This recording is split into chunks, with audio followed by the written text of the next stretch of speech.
होऊ शकली नाही। उपमुख्यमंत्री अजित पवारांच्या अपघाती निधनानंतर दोन्ही राष्ट्रवादीचं विलीनीकरण हा सर्वात जास्त चर्चेचा आणि वादाचा विषय ठरला होता। शरद पवारांच्या पक्षातले नेते सातत्याने विलीनीकरणाच्या बाजूने भूमिका मांडताना दिसत होते, पण सुनेत्रा पवारांच्या राष्ट्रवादीकडनं त्याला कोणताही प्रतिसाद मिळत नव्हता। आज शरद पवारांच्या अध्यक्षतेखाली पक्षाच्या नेत्यांची बैठक झाली। त्यानंतर बोलताना विलीनीकरणाच्या विषयाला कायमचा पूर्णविराम दिला असं राष्ट्रवादीचे प्रदेशाध्यक्ष शशिकांत शिंदेंनी म्हटलं। तर शरद पवारांसोबत यायला तयार असलेल्या अजितदादांच्या नेत्यांबाबत विचार करू असं सांगत त्यांनी नवे पत्तेही खुले केले।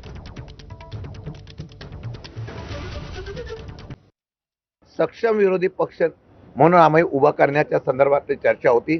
अनेक खासदार, आमदार, लोकप्रतिनिधी, कार्यकर्ते यांनी पदाधिकारी यांनी आपापली मतं मांडली, मुद्दे मांडलेले आहेत।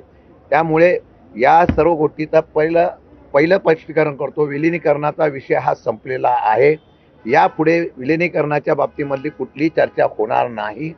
आम्ही सक्षमतेने राष्ट्रवादी काँग्रेस शरद पवार पक्ष हा पवार साहेबांच्या नेतृत्वाखाली आमच्याकडे तो नेता म्हणून आमचा जो चेहरा आहे तो घेऊन महाराष्ट्रामध्ये आम्ही जाणार आहोत आणि हे नक्की आमचं झालेलं आहे।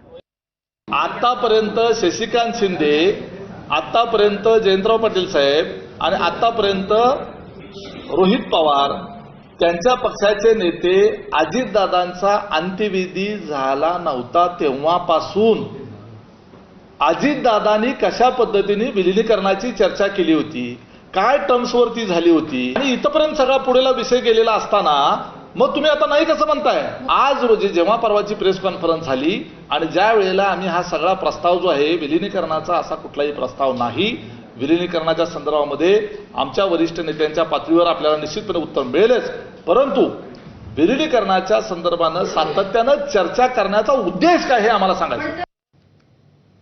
विधान परिषद निवडणुकीसंदर्भातली एक मोठी अपडेट आहे। महायुतीचा या विधान परिषद निवडणुकीसाठीचा फॉर्म्युला ठरलाय अशी माहिती भाजपच्या सूत्रांनी दिली आहे। या सूत्रांनुसार भाजपच्या वाट्याला 12 तर शिवसेनेच्या वाट्याला 3 आणि राष्ट्रवादीच्या वाट्याला 2 जागा येणार असल्याची माहिती आहे। दुसरीकडे शिवसेना 5 पेक्षा जास्त जागांवर दावा करणार असल्याची माहिती शिवसेनेतल्या सूत्रांनी दिली आहे। मुख्यमंत्री फडणवीस आणि दोन्ही उपमुख्यमंत्र्यांच्या बैठकीत जागा वाटपावर अंतिम शिक्कामोर्तब होणार आहे। तर विधान परिषदेतल्या जागांसंदर्भात उपमुख्यमंत्री शिंदे काय म्हणतायत बघूया।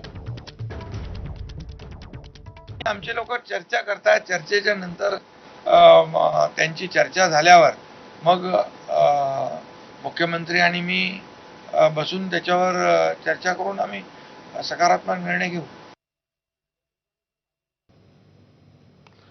शिवसेनेकडून पुन्हा एकदा ऑपरेशन टायगर सक्रिय करण्यात आल्याची जोरदार चर्चा राजकीय वर्तुळात आहे। गेल्या काही दिवसांपासून ठाकरेंचे खासदार शिवसेनेतल्या नेत्यांच्या संपर्कात असल्याचं दिसून येत आहे। योग्य वेळ येताच ऑपरेशन टायगर राबवलं जाईल अशी माहिती शिवसेनेतल्या सूत्रांनी दिली आहे। नुकतीच राजाभाऊ वाजे, नागेश आष्टीकर, भाऊसाहेब वाकचौरे या नेत्यांनी शिवसेना नेत्यांची भेट घेतली। त्यामुळे महाराष्ट्र राजकारणामध्ये नेमकं काय घडणार आहे हे पाहणं महत्त्वाचं आहे।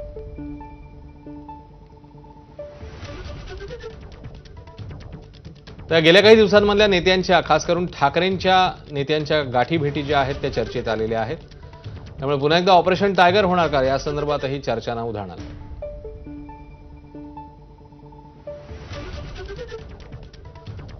तर ऑपरेशन टायगरच्या चर्चांसंदर्भात आमदार आदित्य ठाकरे आणि खासदार श्रीकांत शिंदे काय म्हणतात पाहूया।